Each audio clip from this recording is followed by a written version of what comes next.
Olá, seja muito bem-vindo ao Debatistas Podcast. É um programa de debates e entrevistas da Convenção Batista Nacional e você tem acompanhado muita coisa do que a gente tem feito e nós estamos muito felizes com isso. Queremos te convidar a nos acompanhar no Instagram, tanto a CBN, @cbn.oficial, quanto o Debatistas, @Debatistas. Esse episódio está tanto no Spotify quanto no YouTube e queremos te convidar também a conhecer a Lerban, que é a livraria editora Renovação Batista Nacional. Então você pode entrar no site, a gente vai deixar aí na descrição para você ver os materiais que nós temos lá e ser edificado e edificar também a sua igreja. Desde revistas para a Escola Bíblica Dominical, como livros, bíblias e muitos outros materiais que a Lerban disponibiliza para você. Bom, hoje nós estamos recebendo um convidado muito especial. A gente recebe aqui com muita frequência os batistas, né? Batistas nacionais, já recebemos batistas brasileiros, já recebemos alguns presbiterianos, mas pela primeira vez hoje... Isso. Agora vocês estão recebendo crente. Pela primeira vez estamos recebendo hoje um assembleiano, pastor Jeremias Couto, uma grande referência, não só para a Assembleia de Deus, mas para os protestantes ou os evangélicos aqui no Brasil. Seja bem-vindo, pastor. Que prazer lhe receber. Muito obrigado, meu amigo Natan, pelo privilégio de estar aqui neste podcast Debatistas. Isso. Agora vai ser de assembleianos aqui para frente. Muito e à bom. disposição para cooperar e bater esse papo, né? Esse diálogo, essa conversa que eu creio que vai ser muito interessante até para mim, para aprender um pouco mais. Glória a Deus. Que bênção, pastor Jeremias. Como é bom lhe receber aqui. A gente quer ouvir nesse primeiro momento, você já viu aí em casa, né? O tema que está aí na capinha e tal. A gente vai falar hoje sobre o que significa ser pentecostal. Por que a gente pergunta isso? Porque no meio batista nacional, nós temos aí pastores que são mais alinhados à doutrina calvinista, né? Os reformados. Por outro lado, nós temos alguns numa veia um pouco mais metodista, outros mais pentecostais mesmo. Então a gente vai ver. Você já viu aqui, a gente já tem um episódio aqui falando sobre a influência da teologia reformada no Brasil, já temos muitos outros episódios falando o que significa ser batista e hoje o que significa ser pentecostal com o pastor Jeremias Couto. Mas o que a gente gostaria de ouvir antes de entrar nesse tema, um pouquinho de quem é o pastor Jeremias Couto. Talvez alguns irmãos aí nesse primeiro minuto, só para você, quem lembra aí da campanha Minha Esperança, né? Billy Graham pregando no Brasil, em TV aberta ali na Rede Bandeirantes. Pronto, nós estamos conversando com o coordenador desse projeto, né, aqui no Brasil. Então vamos lá, pastor. Sua apresentação pessoal e vamos falar um pouquinho também desse projeto aí, como foi, antes da gente dar o pontapé, porque eu acredito que isso, esse projeto Minha Esperança, meio que é um marco, né, que uniu os evangélicos aqui no Brasil naquele período. Sim, claro. A minha vida cristã vem de família evangélica, meus pais eram evangélicos e meu pai, inclusive, foi pastor da Assembleia de Deus. Tive, claro, a minha experiência pessoal de conversão e também a convicção da chamada, de modo que desde os meus 17 anos, quando fui para o seminário, desde então eu estou envolvido com o trabalho de Deus em diferentes frentes. Já estive como diretor de publicações da CPAD, comentarista de lições bíblicas, e depois tive a oportunidade de atuar nesse projeto Minha Esperança. Foi um projeto interdenominacional. Nós tivemos até conosco um coordenador da Convenção Batista Nacional que conduziu o projeto no âmbito da denominação. Chegamos aí a 40 mil igrejas no Brasil todo. Isso foi nos anos de 2007 a 2008, né? Foram 2 anos de projeto. E desde então envolvido como escritor, teólogo, ministrando pelo Brasil, procurando servir a igreja da melhor maneira possível. Bênção, bênção. Eu lembro desse projeto Minha Esperança, Eu tinha meus 17 anos. E como isso foi enriquecedor e abençoador para a igreja brasileira, né? Muitas igrejas foram plantadas a partir deste projeto. Poxa, que bem. Porque ele era baseado na seguinte filosofia. A igreja era treinada, os membros eram treinados para abrirem as suas casas naqueles 3 dias, né? Sim. A quinta, sexta e sábado, e transformarem os seus lares em lares Mateus. Né? Essa era a linguagem da época. Muito convidando bom. Os não crentes, os vizinhos, os amigos, os parentes, e ao final se fazia um apelo, como é comum nas igrejas, é tradicional nas igrejas fazer, e se preenchia uma ficha, etc. E isso era encaminhado para a igreja, de origem daquele lar Mateus, e no domingo se fazia o culto de bem-vindos, que aquelas famílias, elas eram orientadas a trazerem os convidados no domingo para serem recebidos na igreja. Verdade. Então, era um projeto muito bem amarrado com a igreja local. Era um filme que era transmitido, né? Tinha um filme e uma palavra do... Foram 2 programas, quinta e sexta, e no sábado um filme. Ah, sim. Um filme contando a história de um casal, muito interessante. Sim. Muito interessante o filme, muito pedagógico, inclusive, né, em relação aos cuidados e aos relacionamentos entre marido e mulher. A mulher sofria de Alzheimer e o marido teve que assisti-la até o fim. Sim. Né? Foi muito interessante. Muito bom. O que há registrado aqui na minha memória é o filme, alguns trechos do filme e trechos ali da mensagem que o Billy Graham trazia na época. Bênção. Vamos lá, vamos entrar no tema. Hoje o senhor mora em Teresópolis, é conferencista... Moro em Teresópolis. É conferencista nacional e internacional. Eu viajo por aí, né? Eu não gosto muito desses títulos, desses rótulos, certo. Mas eu sempre tive assim, meio uma certa aversão, né? Sim. Eu tenho uns amigos aí que atravessam a ponte ali de Foz do Iguaçu e já passa a ser conferencista internacional. Tudo certo. Bom, pastor Jeremias Couto, nós nos conhecemos em Belém do Pará, agora em outubro de 2023, onde fomos ministrar ali na Conferência Gráfica e recebi essa honra de ministrar numa mesma conferência que o pastor Jeremias Couto estava ministrando. Que bênção. A gente foi...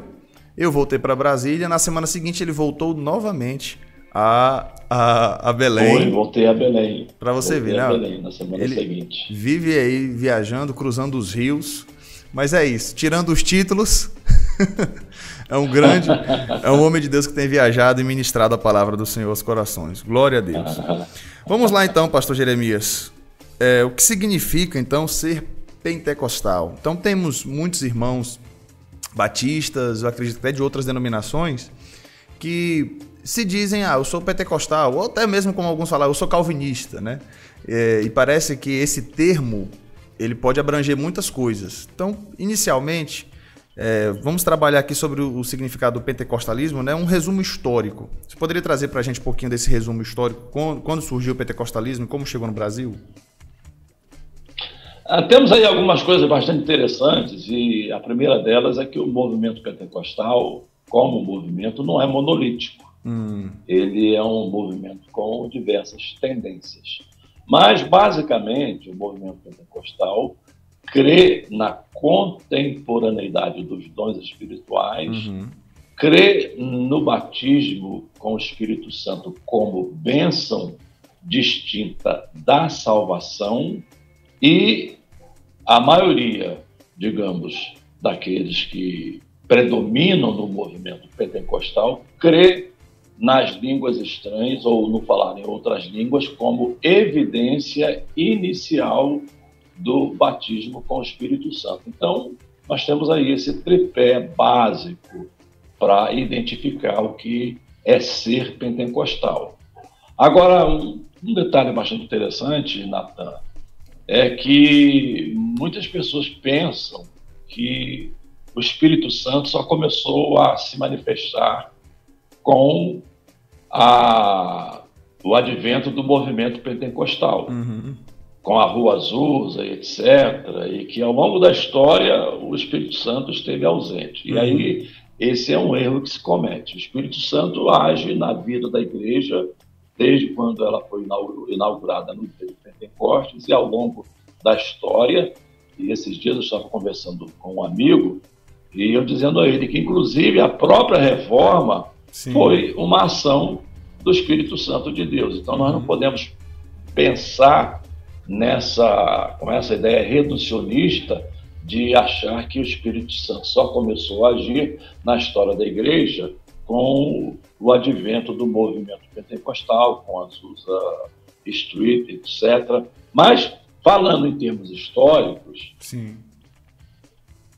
a Azusa Street é um marco, digamos assim.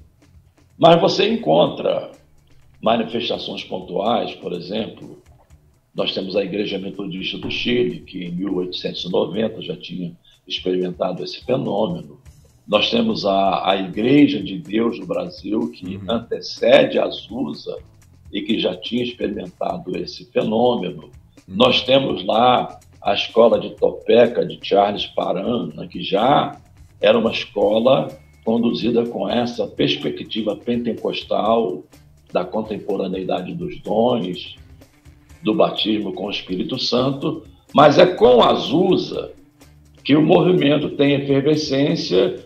Então, historicamente, se toma a Azusa como o marco inicial do movimento pentecostal, com Seymour. Ele foi quem começou a pregar em Azusa, então se toma a Azusa como o marco do movimento pentecostal. Mas nós tivemos, como esses casos que eu citei. Se vamos, por exemplo, para a região de Chicago, você encontra lá as igrejas batistas suecas. Elas tiveram, digamos, um movimento autônomo de Azusa e sem nenhuma conexão com a Azusa, mas com fenômenos muito parecidos com os fenômenos de Azusa. Então, basicamente, essa é o resumo que eu posso dar aqui do movimento pentecostal como movimento no seu aspecto histórico. Certo. Aí a chegada no Brasil, às vezes a gente associa muito a fundação da Assembleia de Deus, né, em 1912 ali em Belém do Pará. Mas o pentecostalismo já estava no Brasil antes da chegada da Assembleia de Deus? É muito interessante a pergunta, porque se a gente for pensar historicamente, a congregação cristã do Brasil, que é também caracterizada como igreja pentecostal, Luiz de Franciscon, o fundador da congregação cristã, ele chegou ao Brasil um pouco antes e começou no Paraná.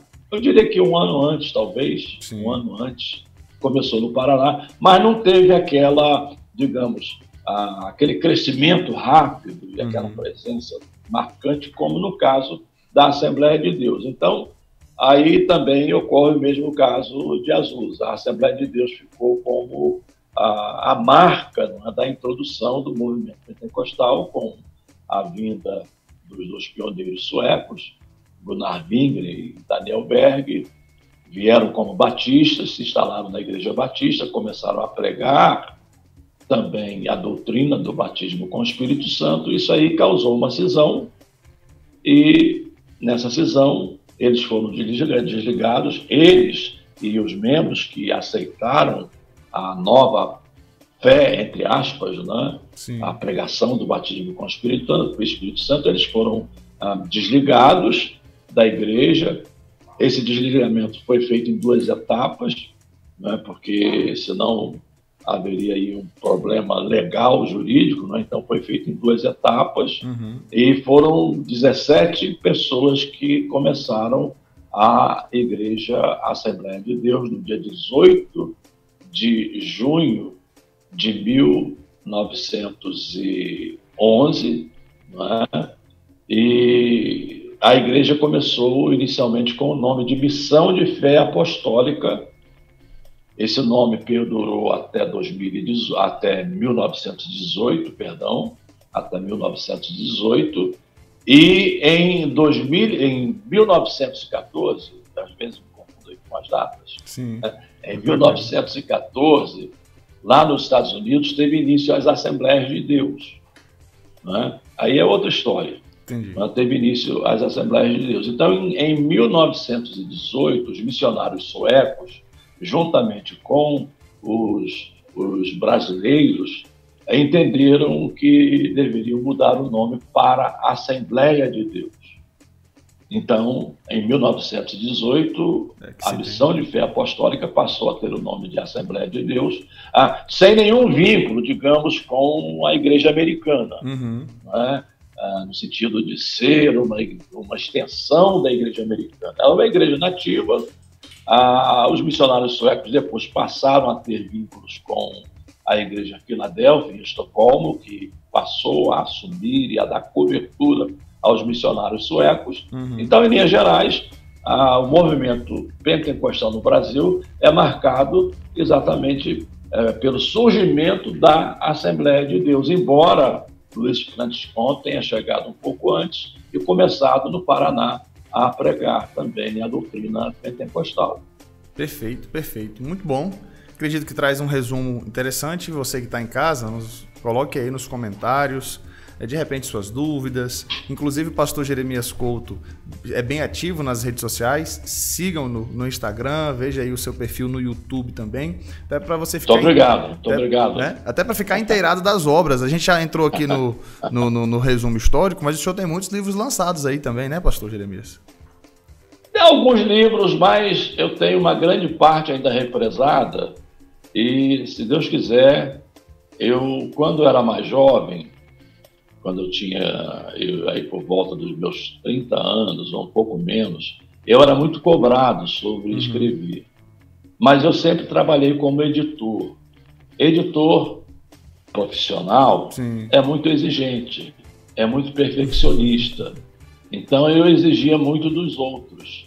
E eu ficava preocupado comigo mesmo. Entendi. E aí eu dizia sempre para eles, olha, eu acho que se eu escrever agora é meio complicado, porque eu ainda não tenho maturidade. Eventualmente eu vou chegar daqui a 20, 30 anos e vou pedir, esqueça o que escrevi. Então agora você está lançando muitos livros. E eu vou comer esta década, se Deus me permitir, ter saúde, graça e condição, vai ser a década em que eu vou lançar os meus livros e tudo que eu tenho aí represado, se Deus quiser. Mais importante ainda, então, você está acompanhando as redes sociais para acompanhar os lançamentos aí do pastor Jeremias Couto. Bom, pastor, então vamos lá. Falando aqui sobre o pentecostalismo, o senhor já nos trouxe um resumo histórico. Quais as peculiaridades doutrinárias do pentecostalismo? A gente já tem um que o nome carrega, né, que está ligado lá a Atos 2 e tal, a doutrina dos dons espirituais e tal. Mas, além disso, a partir disso, nos traga assim, quais são as peculiaridades que a gente só encontra no pentecostalismo? Bem, pentecostalismo é rótulo. Certo. Para começar, é rótulo tanto quanto o calvinismo é rótulo, o arminianismo é rótulo. E, inclusive, é bom frisar aqui, vocês que ficam aí nas redes sociais com essa discussão inócua, interminável, em relação a calvinismo e arminianismo, esses rótulos foram criados como forma de hostilizar o outro grupo. Então, eles não nasceram como uma necessidade acadêmica, digamos assim. Então, pentecostalismo é um rótulo, é uma identidade, não é a identidade do movimento pentecostal.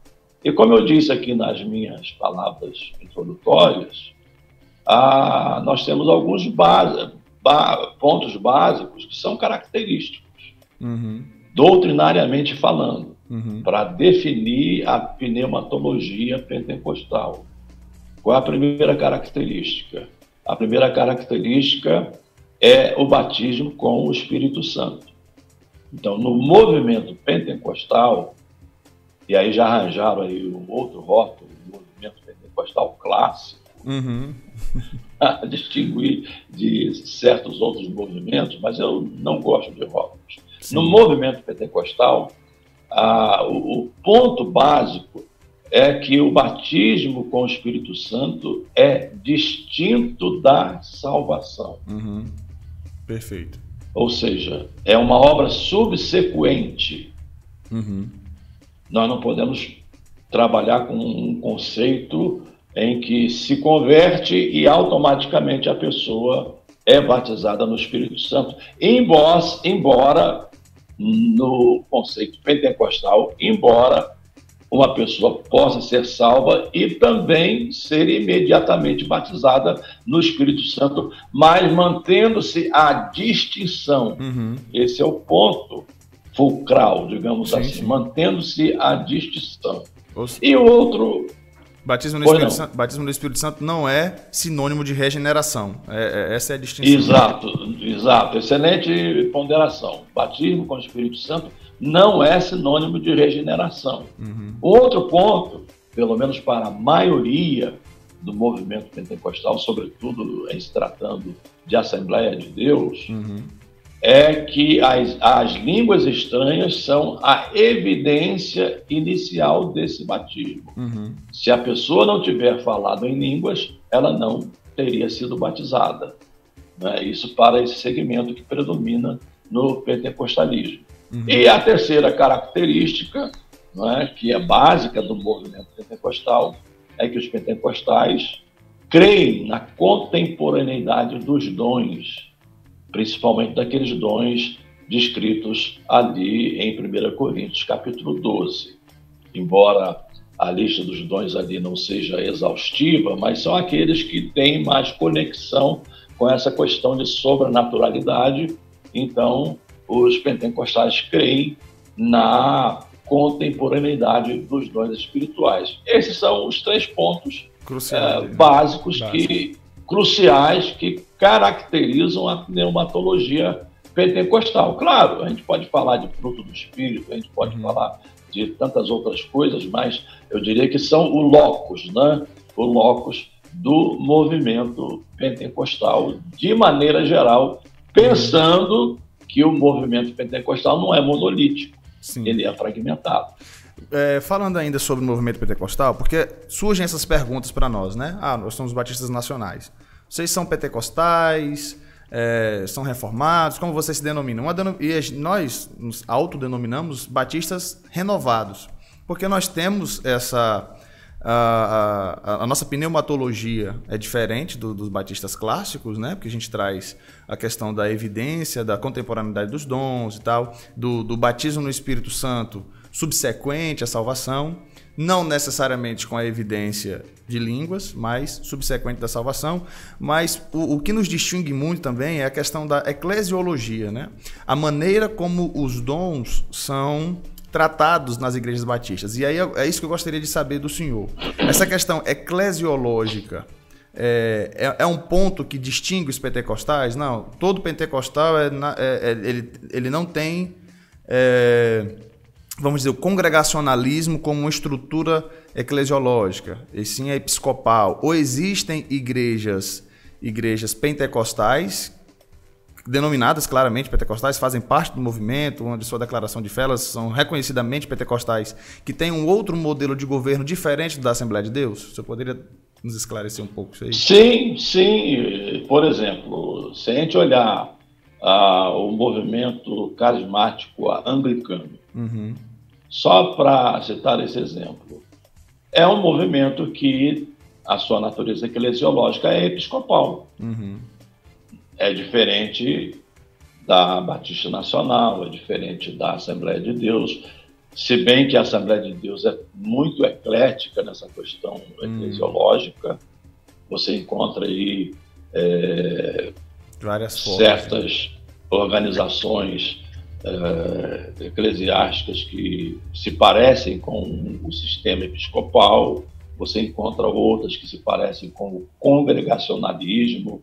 Nós temos aí um hibridismo, né, para usar essa expressão. Nós não temos um modelo único na Assembleia de Deus, monolítico, ou seja, todas as Assembleias de Deus são congregacionais, ou todas as Assembleias de Deus são episcopais. Por isso que, para se fazer um trabalho eclesiológico em relação à Assembleia de Deus, o pesquisador tem que ter toda essa visão macro de como o sistema funciona na Assembleia de Deus. Agora, claro que há outras denominações que aderiram ao movimento, como eu citei o caso do movimento carismático anglicano, que é puramente episcopal. Uhum. Se olharmos o metodismo hoje também vive esse hibridismo, né? Tem um segmento dentro do metodismo que é carismático, né? Isso aí, é claro, eu poderia citar aqui vários líderes, várias igrejas, vários pastores, inclusive bispos, né? Bispos de regiões, né? Que são carismáticos. E tem aquela outra ala histórica, né? Inclusive no metodismo, se eu não estou enganado, eles até flexibilizaram a questão do batismo. Por essa influência carismática, eles também liberam que se faça o batismo por imersão. Isso no metodismo. E o metodismo adota um sistema episcopal. É o sistema da igreja metodista, embora haja esse hibridismo na questão do pentecostalismo em si, né? Há igrejas carismáticas e há igrejas não carismáticas. Perfeito, pastor. Acho que ficou bem esclarecido esse ponto que o senhor trouxe para a gente. Agora, um dos pontos que eu gostaria de saber, como é que o senhor avalia isso, agora já não entre os pentecostais como um todo, mas a Assembleia de Deus. Às vezes a gente conhece a Assembleia de Deus por estereótipos, né? Assim como também batistas e tudo. Por exemplo, a Igreja da Assembleia de Deus que nós fomos pregar, meio que, digamos assim, eu tenho um estereótipo, né, de Assembleia de Deus, pelas visitas que eu já fiz, por alguns parentes que já têm uma cultura que eles dizem assembleiana e tal. E aí eu fui numa igreja Assembleia de Deus, onde nós fomos lá, conferência gráfica e tudo, onde parece que foge um padrão daquele estereótipo que nós temos. Então, talvez algumas pessoas pensem, os batistas renovados também são assim, os batistas brasileiros são assado, o presbiterianismo é assado. E às vezes a gente começa a trabalhar alguns estereótipos a partir da nossa experiência. Eu queria ouvir do senhor, então, talvez assim, a espinha dorsal da Assembleia de Deus e o quanto o senhor imagina que talvez muitas igrejas estejam distantes da teoria na prática. Porque nós, batistas nacionais, vemos muito isso também. Às vezes você vê uma batista nacional de um jeito, você vê outro batista nacional de outro e tal. Mas a gente tem um corpo de doutrinas, a gente tem uma declaração de fé. Como é que o senhor vê isso na Assembleia de Deus? A teoria e a prática? Excelente pergunta, não é? Eu me lembro daquela velha frase, né, que a teoria na prática é outra. Né? Sim, é por aí. Sempre houve quando faz faculdades, etc., que na prática as coisas são diferentes. Nós também temos uma declaração de fé, nós temos uma espinha dorsal. A declaração de fé adotada pelas Assembleias de Deus é muito clara e assertiva em relação à doutrina do Espírito Santo, em relação à questão do batismo com o Espírito Santo, a salvação, em relação ao próprio salvação pela graça, salvação pela graça, claro que com essa conotação, digamos, arminiana. Sim, sim. Não, sim, mas é porque eu falo que a questão das obras, ela fica claro que ela entra como evidência, né? Sim, né? Sim, mas eventualmente aí é uma questão que a gente começa a vir para a prática. Sim. E eu até agradeço quando se começou a lançar essas obras sobre arminianismo, principalmente as obras de Armínio, não é, que foram lançadas pela CPAD, e tantas outras obras que vieram na esteira para falar sobre arminianismo, porque nesses anos todos, queiramos ou não, isso é fato, não é? Nós nos abeberamos da teologia reformada, 500 anos, sim, sim. Não é? De teologia reformada, obras reformadas, obras de fôlego, de excelente qualidade, mas pouquíssimas obras sobre Armínio. Então, eu louvo a iniciativa, até porque isso vem corrigir um conceito errado que se tinha sobre arminianismo. Meio que confundir com o pelagianismo, né? Exatamente, no meio da Assembleia de Deus. Eu não sei em relação à Igreja Batista, mas no meio da Assembleia de Deus, onde se tinha muita ênfase, nem tanto para o pelagianismo, mas para o semi-pelagianismo. Ou seja, as obras elas eram colocadas num nível tal que a impressão que se passava para a igreja era exatamente essa. Você depende das obras. Você tem de agregar algum valor à obra de Cristo realizada no Calvário. Sim.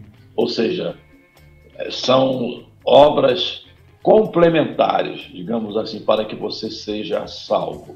E eu me lembro da minha adolescência, eu disse isso numa entrevista aqui, e esse era um dos meus sofrimentos como jovem, não é? A questão de perder a salvação. Eu perdi a salvação durante o dia umas 3, 4, 5 vezes. O mesmo dilema que eu vivi, e que John Wesley viveu muito também, né? Muito, eu perdi a salvação. Aí, se eu for contar, e se eu for trabalhar nesse conceito semi-pelagiano, ainda hoje eu perco a salvação umas 3, 4 vezes por dia. E readquire. Agora como é que fica? E readquire, não é? Então é muito complicado, né? Muito complicado. E readquire, e aí você fica. E se você morrer num desses hiatos aí? Não tem como ter certeza de salvação desse jeito, né? Como é que você tem certeza de... Não tem como ter certeza. Eu tenho certeza de salvação, mas você pode perder... Na esquina, né? ali. Isso ainda, na Assembleia de Deus, na declaração de fé, é uma questão definida. O crente pode perder a salvação. Mas as obras de Armínio e tantas obras que vieram na esteira, elas ajudaram a perceber que não era aquilo que se cria. Né? Ou seja, ainda que se creia no sinergismo, né? Mas hoje se crê que a salvação ela é exclusiva e mediante os méritos da obra de Cristo, sem mérito algum da parte do homem. Né? Mas aí a gente vai entrar no terreno de discussão, que não é o nosso propósito, né? Mas houve essa correção. Agora, em relação à pneumatologia, né, que eu acho que é o ponto que estamos aqui tratando, há realmente uma diferença entre o que se ensina, né, entre os livros pneumatológicos, né? Há uma diferença muito grande do ensino para a prática, porque aquele medo de extinguir o espírito, não é? Paulo disse, não apagueis o espírito, não extingais o espírito. Então, o medo de extinguir o espírito, ou a ação do espírito, para melhor traduzir o termo, não é? Leva também para um outro extremo, né? De você achar que tudo é o espírito e deixar as emoções conduzir muitas vezes, né?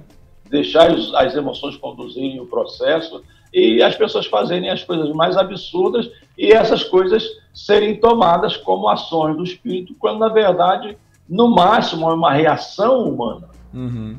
No máximo, é uma reação humana, de expressividade humana, que não tem nada a ver com uma ação direta do espírito. Então, esse medo de extinguir, né, esse medo, digamos, de blasfemar contra o Espírito Santo, leva a esses absurdos. E, ultimamente, por exemplo, as redes sociais, elas permitem, né, que se faça isso, né? Há esses recortes, né, desses memes, né? Eles pegam a parte pior possível, né? É verdade. Porque dá engajamento. Dá engajamento. Então, pegam a parte pior possível e é isso que aparece, e em cima desses vídeos cultos, desses memes, aqueles que não são pentecostais constroem uma imagem errada do que é ser pentecostal. Não é? Eu costumo dizer o seguinte, até para os meus amigos pentecostais, né? Eu costumo dizer para eles, nós precisamos, e eu me incluo, né?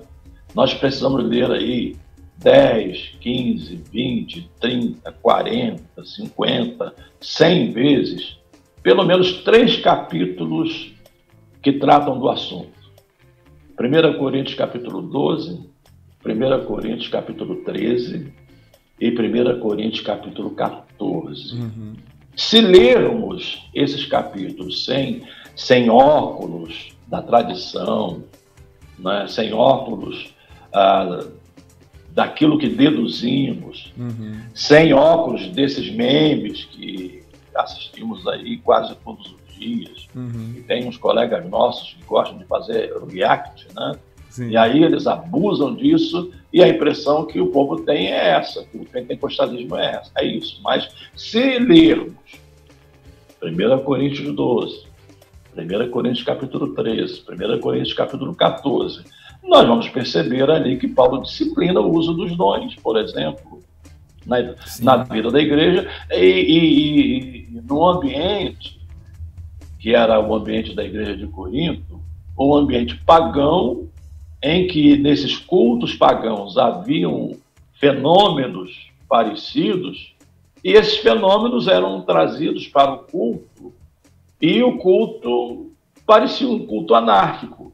Como às vezes também os nossos cultos parecem anárquicos, porque se dá essa liberdade e não se disciplina, não se ensina. E Paulo é muito claro. Eu diria que são textos que não precisam de muita exegese. Deixa-me fazer uma exegese para ver o que ele quis dizer no original, etc. Não, as traduções, você pega as versões, todas elas, e coteja as versões, você vai perceber que Paulo foi assertivo, muito claro, e ele disciplina como é que é o culto e como é que essas manifestações devem ocorrer no culto.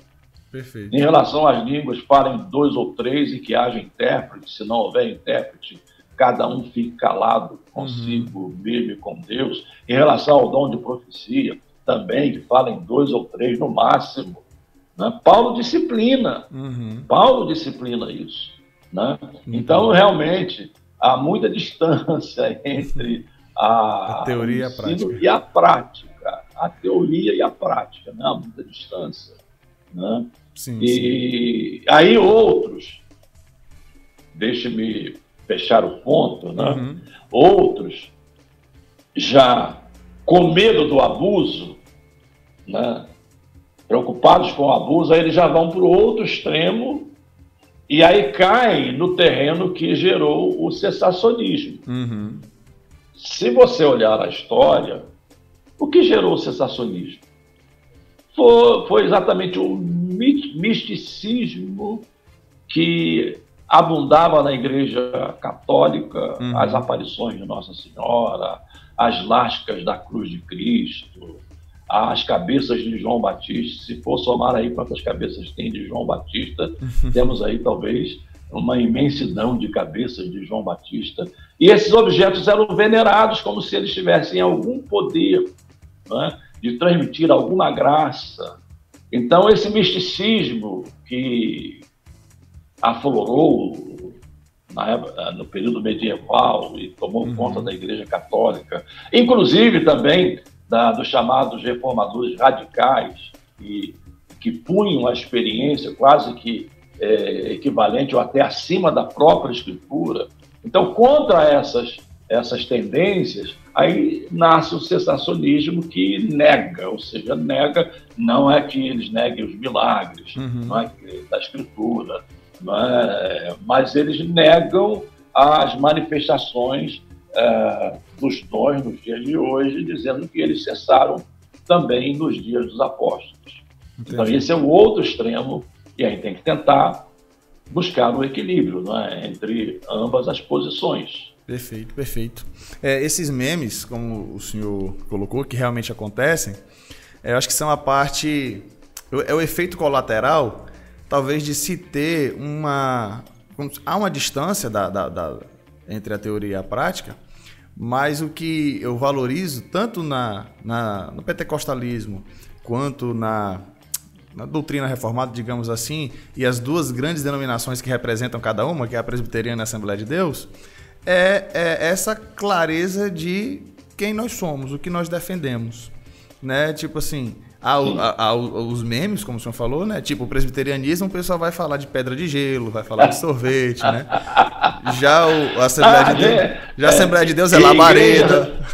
É tocha de fogo. Igreja sorveteriana. Pois é. Sorveteriana. Então, há esses memes, como dizem, pelo efeito colateral de se ter um posicionamento muito bem definido, né? Nós somos isso, cremos nesses pontos, e temos até o outro lado da Assembleia de Deus, cremos nesse ponto, defendemos isso, por aí vai.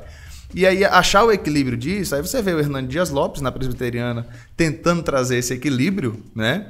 E vemos pessoas como o pastor Jeremias Couto, na Assembleia de Deus, buscando com muita saúde, também, tentando trazer esse equilíbrio da mesma forma. E isso é muito bonito, isso é muito bom. E as denominações batistas, acho que já na sua declaração de fé e outras denominações, já tentam fazer isso de alguma forma para, não sei, por conta talvez dessas experiências, tentem fazer isso de alguma forma, mas o que nós vemos na prática é muitos batistas mais parecidos com presbiterianos e muitos batistas mais parecidos com assembleianos. E por aí a gente vai vivendo essa questão um pouco mais eclética. Bom, pastor... É que o movimento de renovação espiritual, ele nasce na década de 60, né? Isso.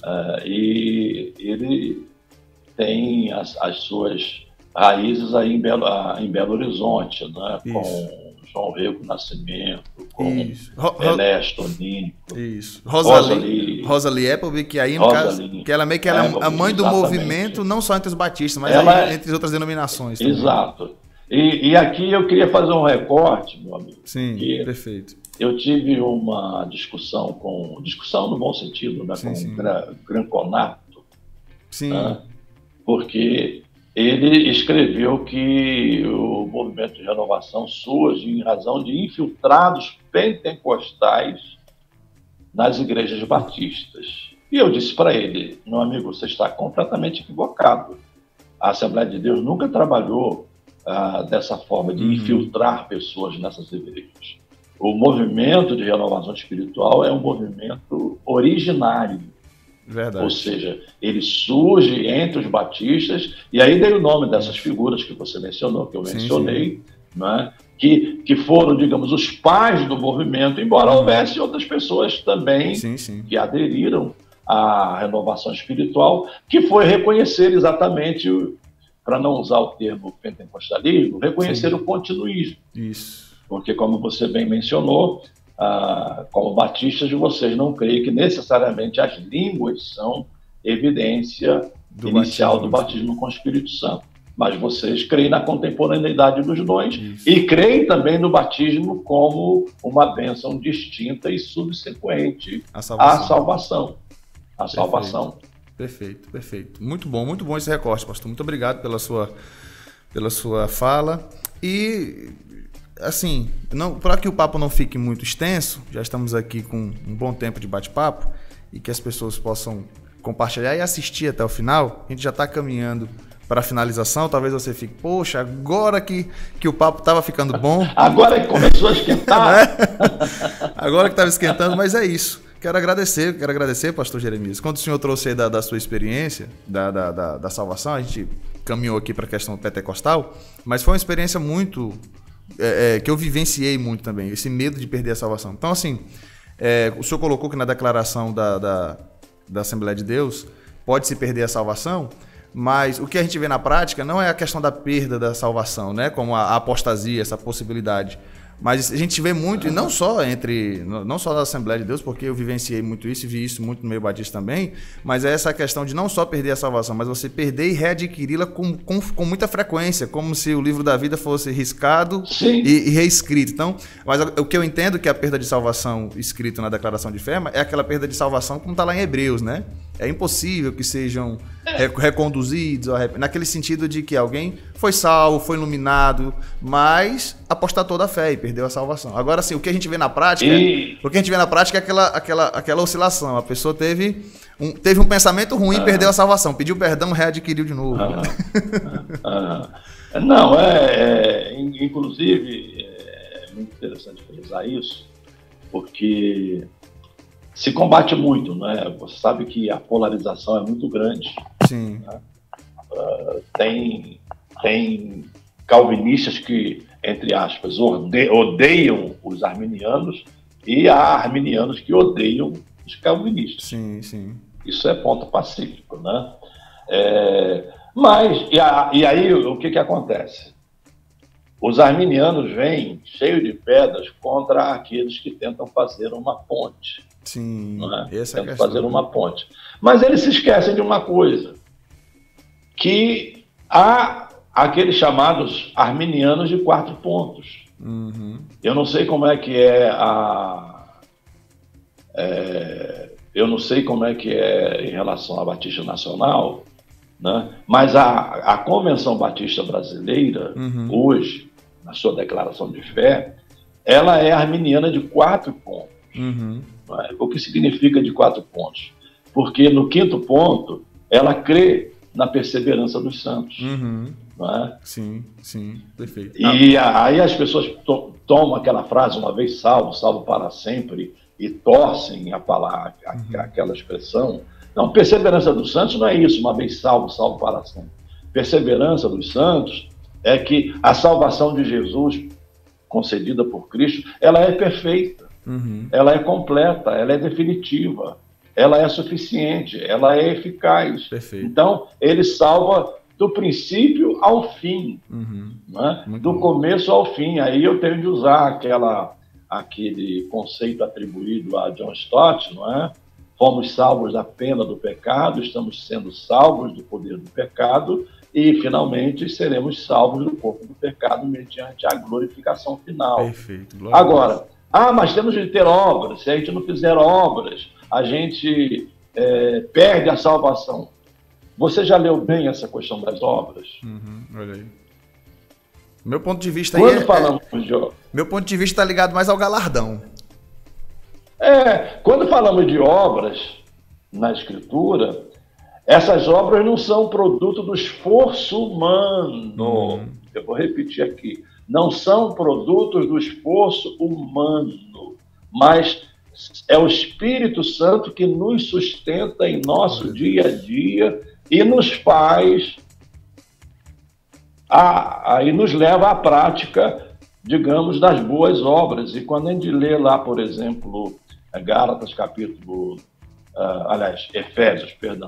Efésios capítulo 2, 8, 9, 10, pela graça sois salvos, mediante a fé, isto não vem de vós, é dom de Deus, não vem das obras, para que ninguém se glorie. Lá embaixo complementa que Deus preparou as obras de antemão para que andássemos nelas.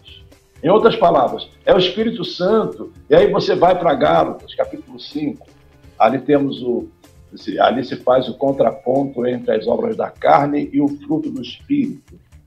Na lista das obras da carne, temos ali pelo menos 16 obras listadas, e a lista não é exaustiva, porque Paulo conclui dizendo, e coisas semelhantes a estas, não tem nenhuma obra qualificável, é tudo inqualificável.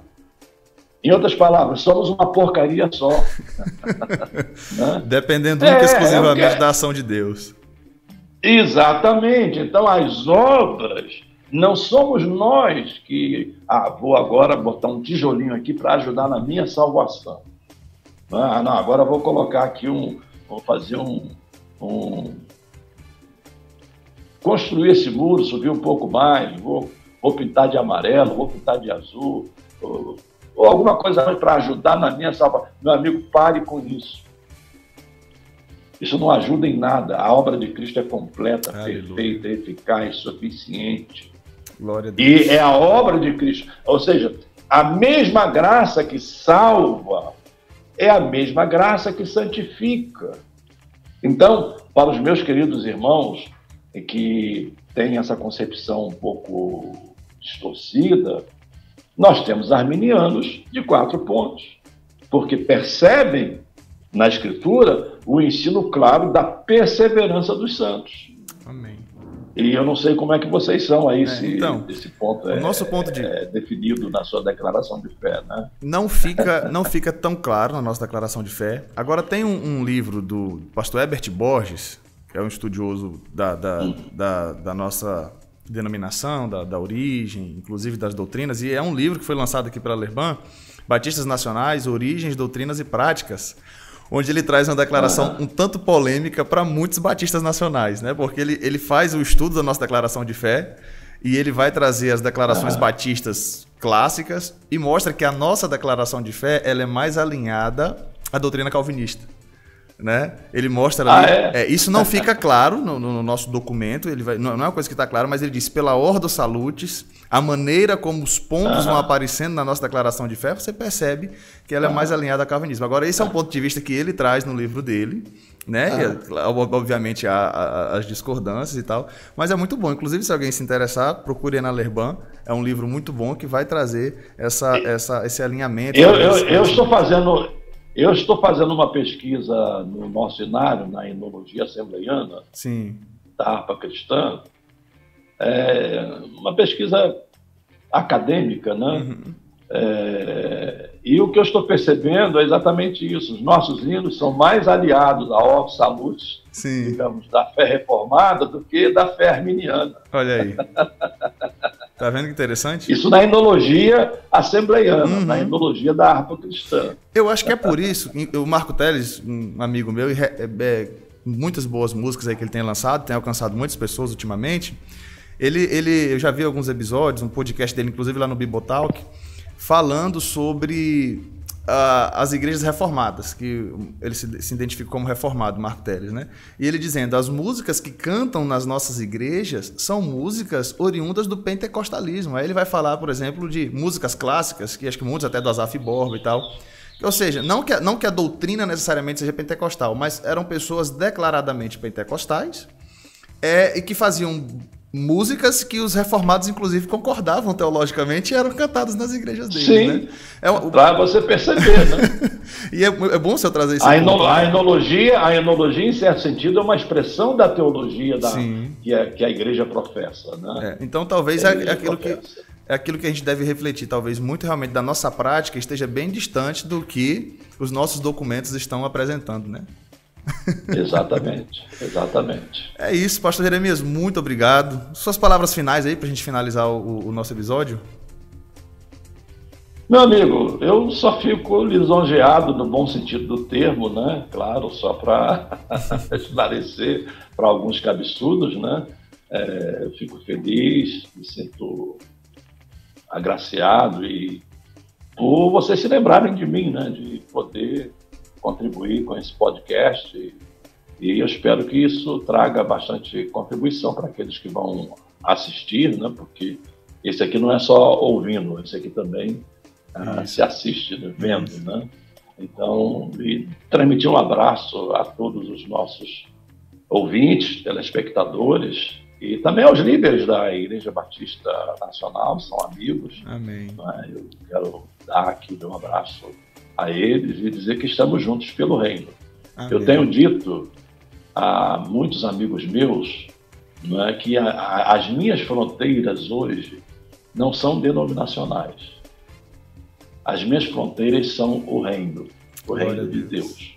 Não é? Eu trabalho dentro dessas fronteiras. Tenho a minha marca denominacional, tenho o meu distintivo denominacional, sou assembleiano, carrego as marcas da Assembleia de Deus. Na Convenção Geral, eu sou o número 3866, ou seja, estou lá na base da pirâmide, sou hoje já um dos mais antigos, mas as minhas fronteiras são o reino e por isso é que eu estou aqui com você. Senão eu estaria em outro lugar. É verdade. Muito obrigado. Muito obrigado, pastor Jeremias, pela sua simplicidade, pela sua disponibilidade em participar aqui conosco. Que Deus abençoe mais. Amém? E aos nossos amigos pentecostais assembleianos que de repente chegaram nesse episódio chegaram no Debatistas a partir desse episódio, veja aí outros episódios, que Deus abençoe você, muito obrigado. Como eu sempre falo, né? Debatistas é uma junção de batistas, de debate, mas é porque é feito por uma denominação batista. Mas a nossa ideia realmente é podermos ouvir os homens e mulheres de Deus que tanto têm contribuído para o reino do Senhor no Brasil e no mundo, né? E hoje foi com o pastor Jeremias Couto. Muito obrigado, pastor Jeremias, que Deus abençoe a sua vida grandemente. E a você que está em casa, mais uma vez, siga aí as nossas redes sociais. Vamos deixar aqui também na descrição desse episódio as redes sociais do pastor Jeremias, o link da Lerban, e assim você vai conseguir nos abençoar e se abençoar também. Deus abençoe. Até o próximo Debatistas.